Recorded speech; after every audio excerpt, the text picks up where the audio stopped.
I think I've noticed a change in neighborhoods, to houses that have been torn down and rebuilt. Very open. Everybody knew everybody. I could probably still name all the people that lived on our street when I was growing up there. It was a very close neighborhood, and we all did things together as kids.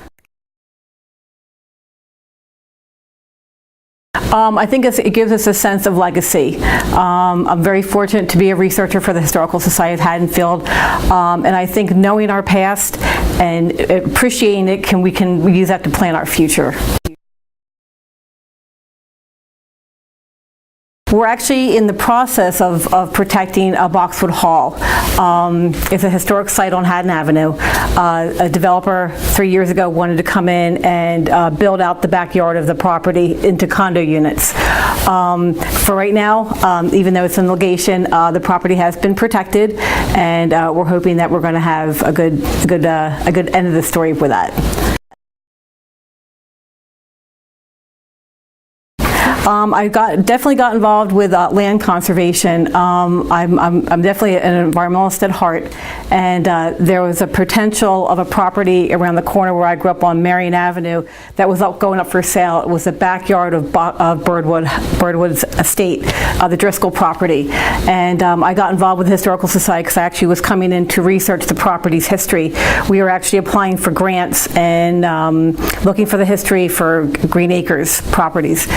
And so I was very interested in knowing that these properties have a history. I went to the Historical Society and researched a lot on Birdwood, and then realized what the archives at the library has, the Historical Society library has, and realizing that it's a very small town, and we have very great archives, and basically there's information on almost everything in our town there. It just takes a lot of digging, but looking for a history of the land helps us to preserve it.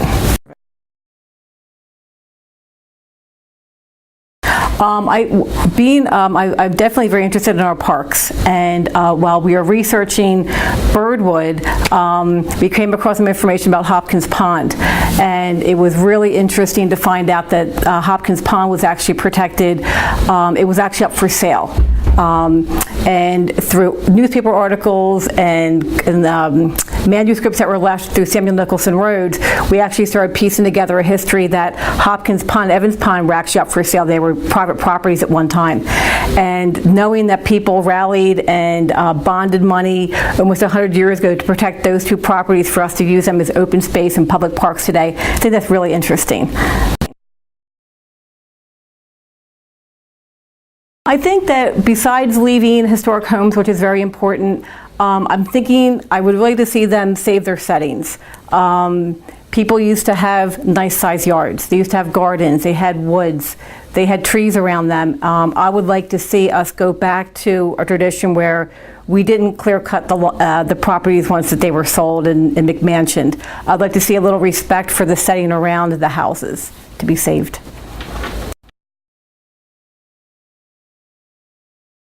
I think it gives us a chance to be able to walk back in time. I'm a researcher for Samuel Nicholson Rhodes, who was a founding member of the Historical Society, and he has left an extensive collection of manuscripts and papers and photographs of Haddonfield when he was here 100 years ago.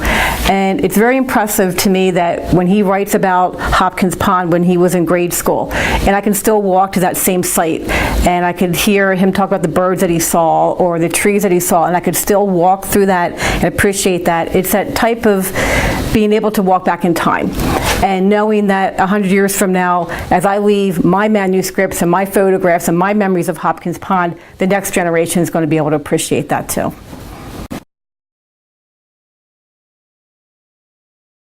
It's been really positive. Her best friend actually ended up moving next door to us about 4 years ago. So she's growing up having close neighbors. She might not know everybody on her street as well as I did, but I really do get her outside. We go walk in the parks at Hopkins Pond. My parents are still in the house that I grew up in, so she has, she's grown up with grandparents in the neighborhood. A lot of my friends who I went to high school with have come back here, and we've socialized together. I think it's going to be it's good. It was worth coming back to, and it's what motivates me to keep doing the work that I do to make sure that we leave something worth behind for the next generation. I would like to see definitely our historic district still intact, and I would like to see that if we end up leaving a piece of property behind as our 300th anniversary park, that it would be used and